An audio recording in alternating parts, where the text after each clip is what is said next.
ষষ্ঠ অধ্যায় আল ইমান বিল আখিরাত। আখিরাতের প্রতি ইমান আনার গুরুত্ব।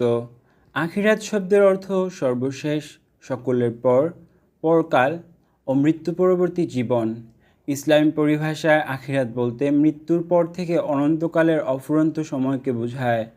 কবরের অবস্থান, মুনকার নাকিরের সওয়াল জবাব, মুমিনগণের জন্য বেহেশতের আরামায়েশ, কাফির ও গুনাহগারের জন্য জাহান্নামের শাস্তি, কিয়ামত, সিংগায় ফুৎকার, পুনরুত্থান, হাসরের ময়দানে একত্রিত হওয়া, 50,000 বছর হাসরের ময়দানে অবস্থান, হিসাব নিকাশ, হাউজে কাউসারের পানি পান করা, আল্লাহ তাআলার আরশে আজিমের নিচে ছায়ায় অবস্থান, পুলসিরাত অতিক্রম করা, জান্নাত জাহান্নাম, শাফায়াত, জান্নাতবাসীগণের সাথে আল্লাহ তাআলার দিদার, এসব বিশ্বাস করাই হলো ইমান বিল আখিরাত।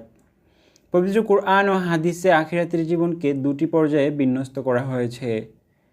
1. মৃত্যু থেকে কিয়ামত পর্যন্ত। এর নাম দেওয়া হয়েছে বারজাখ বা কবরের জীবন। মৃত্যুর পর থেকে হাসর মাঠে পুনরুত্থানের পূর্ব পর্যন্ত সময়কালই বারজাখ বলে। চাই মরদেহকে মাটিতে কবর দিয়ে রাখা হোক কিংবা আগুনে পানিতে সে দেহ ধ্বংস হয়ে যাক বা জন্তু জানোয়ার তা খেয়ে হজম করে ফেলুক, সর্বাবস্থাই বারজাখী অবস্থা। 2. হাসর থেকে অনন্তকাল অবধি অবস্থান, সেখানে মৃত্যু ও ধ্বংস নেই। কিয়ামত বলতে এমন এক সময়কে বোঝায় যখন আল্লাহর নির্দেশে জগতের সব কিছু ধ্বংস হয়ে যাবে, আবার তারই ইচ্ছায় সব কিছু জীবিত হবে। হাসর নসর, হিসাব কিতাবের পর যারা উত্তীর্ণ হবেন তারা জান্নাতে যাবেন, আর যারা উত্তীর্ণ হতে পারবে না তারা জাহান্নামে নিক্ষিপ্ত হবে। আখিরাতের প্রতি ঈমান রাখা প্রত্যেক মুসলমানের উপর ফরজ। যারা আখিরাতে বিশ্বাস করে না তারা কাফির। আল্লাহ তাআলা ইরশাদ করেন, যে কেউ আল্লাহ, ফেরেশতাগণ, কিতাবসমূহ, রসুলগণ এবং আখিরাতকে অস্বীকার করবে সে ভীষণভাবে পথভ্রষ্ট হয়ে পড়বে। সূরা নিসা 136। তাওহীদ ও রিসালাতে বিশ্বাস ও অনুসরণ যথার্থ রাখার প্রয়োজনেও আখিরাতের প্রতি ঈমান একান্ত আবশ্যক। আখিরাতের প্রতি ঈমান মনে সত্যের প্রতি আনুগত্য ও অসত্যের প্রতি বিরাগ জন্ম দেয়। এ প্রসঙ্গে কোরআনে এসেছে, তোমাদের ইলাহ একজনই, তাই যারা আখিরাতে বিশ্বাস করে না তাদের অন্তর সত্যবিমুখ এবং অহংকারী। সূরা নাহল 22। এক কথায় বলা যায়, আখিরাতের প্রতি পূর্ণাঙ্গ বিশ্বাস স্থাপন ছাড়া কেউ মুমিন হতে পারে না। আখিরাতে রাসূল সাল্লাল্লাহু আলাইহি সাল্লামের শাফায়াত। শাফায়াত শব্দের অর্থ সুপারিশ, মধ্যস্থতা।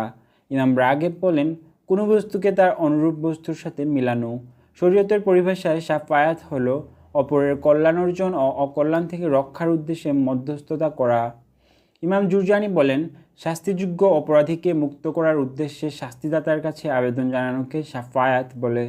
নবীগণের শাফায়াত সত্য। পাপী মুমিনগণ এবং কবিরা গুনাহকারীদের জন্য পাপের কারণে যাদের শাস্তি অনিবার্য, তাদের জন্য কিয়ামতের দিন আমাদের প্রিয় নবী সাল্লাল্লাহু আলাইহি সাল্লাম শাফায়াত করবেন। আল্লাহ তাআলা ইরশাদ করেন, দয়াময় যাকে অনুমতি দেবেন ও যার কথা তিনি পছন্দ করবেন তিনি ব্যতীত কারো সুপারিশ সেদিন কোনো কাজে আসবে না। সূরা তাহা 109। এ আয়াতে সুস্পষ্টভাবে ঘোষণা করা হয়েছে যে আল্লাহ যাকে আদেশ দেবেন বা যার প্রতি তিনি সন্তুষ্ট তিনিই সুপারিশ করতে পারবেন। প্রিয় নবী সাল্লাল্লাহু আলাইহি সাল্লাম ইরশাদ করেন, আমার উম্মতের কবিরা গুনাহকারীদের জন্য আমার শাফায়াত অবধারিত। রাসূল সাল্লাল্লাহু আলাইহি সাল্লাম আরও ইরশাদ করেন, প্রত্যেক নবীর জন্য একটি গ্রহণকৃত দোয়া রয়েছে যে দোয়াটি তিনি করতে পারেন। আমি আশা করি আমার দোয়াটি আখিরাতে আমার উম্মতের শাফায়াতের জন্য নির্ধারিত করে রাখব। তাই কিয়ামতের দিন গুনাহগার উম্মতের জন্য প্রিয় নবী সাল্লাল্লাহু আলাইহি সাল্লামের শাফায়াত একটি গুরুত্বপূর্ণ অধ্যায় যা অস্বীকার করার কোনো সুযোগ নেই। হাসরের ময়দানে অবস্থান ও ভালো মন্দের বিচার। হাসর শব্দের অর্থ সমাবেশ, ভিড়। ইয়াউমুল হাসর অর্থ সমাবেশ দিবস, কিয়ামতের দিন। এ সৃষ্টি জগতে আকাশ ফেটে চৌচির হয়ে যাবে, গ্রহ নক্ষত্র খসে পড়বে, সব কিছু ধ্বংস হয়ে একটা ময়দান তৈরি হবে, সেখানে সকল মানুষ ও জিনদেরকে হাজির করা হবে। এ ময়দানে হাজির হতেই হবে, এ আকীদা এবং দৃঢ় বিশ্বাস রাখার কথা কোরআনে বলা হয়েছে। আল্লাহ তাআলা বলেন, মুমিনরা পরকালের প্রতি বিশ্বাস রাখে। সূরা বাকারা 4। হাসরের ময়দানে যে 50,000 বছর অবস্থান করতে হবে এ প্রসঙ্গে আল্লাহ তাআলা বলেন, ফেরেশতা এবং রূহ আল্লাহর দিকে ঊর্ধ্বগামী হবে এমন এক দিনে যার পরিমাণ পার্থিব 50,000 বছর। সূরা মায়ারিজ 4। প্রিয় নবী সাল্লাল্লাহু আলাইহি সাল্লাম ইরশাদ করেন, কিয়ামতের দিন মানুষ 3 শ্রেণীতে মাহশরের ময়দানে হাজির হবে। একদল পায়ে হেঁটে, আরেক দল সাওয়ারিতে আরোহণ করে এবং তৃতীয় দল মাথার উপর ভর করে। মাথার নিচে আর পা উপরে করে হাসরের ময়দানে উপস্থিত হবে। হাসরের ময়দানে সমবেত হওয়ার বিশ্বাস সুদৃঢ় রাখতে হবে। হাসরের ময়দানে ভালো মন্দের বিচার হবে, মানুষের আমলনামা পরিমাপ করা হবে।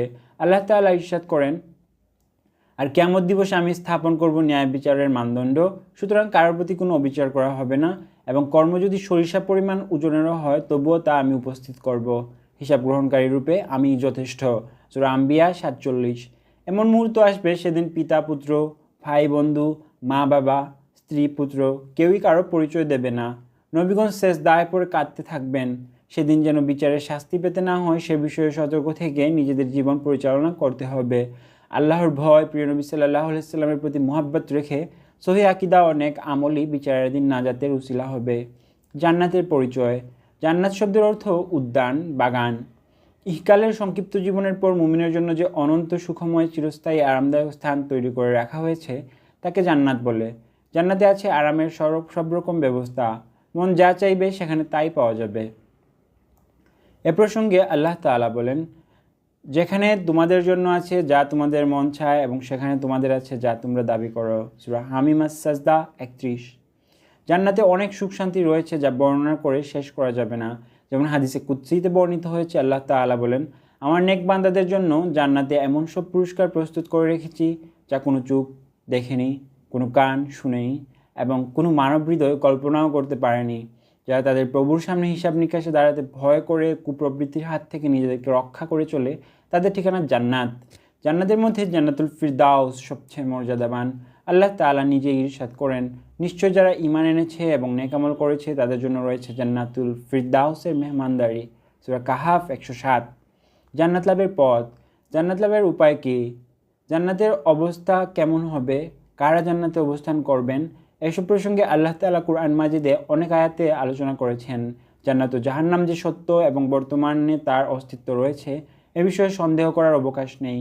কারা জান্নাতবাসী হবেন এ প্রসঙ্গে আল্লাহ তাআলা ইরশাদ করেন, যারা ঈমান এনেছে এবং নেক আমল করেছে তারাই জান্নাতবাসী। সূরা বাকারা 82। জান্নাতে যাওয়ার জন্য প্রয়োজন আল্লাহকে রব স্বীকার করা আর সকল ক্ষমতার একমাত্র মালিক আল্লাহ, এ আকীদা বিশ্বাস মনে প্রাণে ধারণ করা, রাসূল সাল্লাল্লাহু আলাইহি সাল্লাম একমাত্র অনুকরণীয় আদর্শ এই বিশ্বাস অন্তরে পোষণ করা এবং আল্লাহ ও তার রাসূলের আনুগত্য ও মুহাব্বত মনে প্রাণে চিরজাগরুক রেখে নেক আমল করার সার্বক্ষণিক প্রচেষ্টা চালানো। জাহান্নামের ভয়। দুজকের শাস্তি অত্যন্ত ভয়াবহ। মহাগ্রন্থ আল কোরআনে আল্লাহ তাআলা আযাব হিসেবে আগুন বা আন্নার শব্দটি 126 বার উল্লেখ করেছেন। জাহান্নামীদের সম্পর্কে কোরআনে মাজিদে ইরশাদ হয়েছে, যারা কুফরি করেও আমার নিদর্শন সমূহকে অস্বীকার করে তারাই হবে জাহান্নামী, যেখানে তারা অনন্তকাল থাকবে। সূরা বাকারা 39। সূরা হজ্জে জাহান্নামবাসীদের সম্পর্কে বলা হয়েছে, যারা কুফরি করেছে তাদের জন্য আগুনের পোশাক প্রস্তুত করা হয়েছে, তাদের মাথার উপর ফুটন্ত পানি ঢেলে দেওয়া হবে, ফলে তাদের পেটে যা আছে তা এবং তাদের চামড়া গলে যাবে এবং তাদের জন্য রয়েছে লোহার গুর্জসমূহ। যখনই যন্ত্রণা অতিষ্ঠ হয়ে সেখান থেকে বের হতে চাইবে তখনই তাদেরকে ঠেলে দেওয়া হবে এবং বলা হবে, আস্বাদন করতে থাকো দহন যন্ত্রণা। সূরা হজ 19-22। জাহান্নামের আগুনের ভয়াবহ অবস্থা প্রসঙ্গে রাসূলুল্লাহ সাল্লাল্লাহু আলাইহি সাল্লাম ইরশাদ করেন, হযরত আবু হুরায়রা রাদিয়াল্লাহু তাআলা আনহু হতে বর্ণিত, নবী করিম সাল্লাল্লাহু আলাইহি সাল্লাম ইরশাদ করেন, দুজখের আগুনকে 1000 বছর প্রজ্বলিত করার পর তা লাল হয়ে গেছে। ওই লাল আগুনকে 1000 বছর প্রজ্বলিত করার পর তা সাদা হয়ে গেছে। ওই সাদা আগুনকে আবার 1000 বছর প্রজ্বলিত করার পর তা কালো হয়ে গেছে। বর্তমানে দুজখের আগুন গহীন কালো এবং অন্ধকার।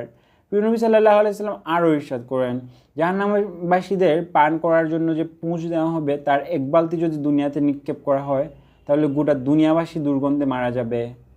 রাসূল আকরাম সাল্লাল্লাহু আলাইহি সাল্লাম হযরত মুসলিমা তামিমি রাদিয়াল্লাহু তাআলা আনহুকে বলেন, মাগরিবের সালাত শেষ হওয়ার সাথে সাথে কারোর সঙ্গে কথা বলার পূর্বে তুমি 7 বার পড়বে, আল্লাহুম্মা আজ্জিনি মিনান নার, হে আল্লাহ আমাকে জাহান্নামের আগুন থেকে বাঁচাও।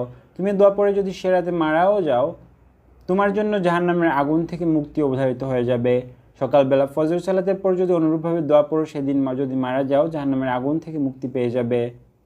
সহি ঈমান ও নেক আমল করার সাথে সাথে সকাল সন্ধ্যা এ দোয়ার মাধ্যমে আল্লাহর কাছে জাহান্নাম থেকে নাজাত চাইতে হবে। পরকালে যারা সুপারিশ করবে। কিয়ামতের ময়দানে হিসাব নিকাশের পর যাদের শাস্তি অবধারিত হয়ে যাবে তাদের পক্ষে আল্লাহ তাআলার অনুমতিক্রমে যারা সুপারিশ করতে পারবেন তারা হলেন ফেরেশতাগণ, নবীগণ, শহীদগণ, কুরআন, সিয়াম, সূরা মুলক, মুমিনগণ, অপ্রাপ্তবয়স্কের মৃত সন্তান এ সম্পর্কে কোরআন ও সুন্নাতে বিস্তারিত প্রমাণাদি রয়েছে।